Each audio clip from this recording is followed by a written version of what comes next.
Here's how to keep growing and turn this into something sustainable. Keep publishing helpful, buyer-focused content. Try to post consistently. Even one quality post per week can make a difference. Share your posts. Use Reddit, Facebook groups, Pinterest, or forums related to your niche to start driving traffic early. Track what's working.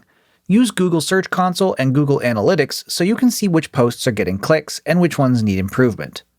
And use SEMrush to plan your next blog posts based on real search demand. Remember, there's a 14-day trial linked in the description if you want to try it out.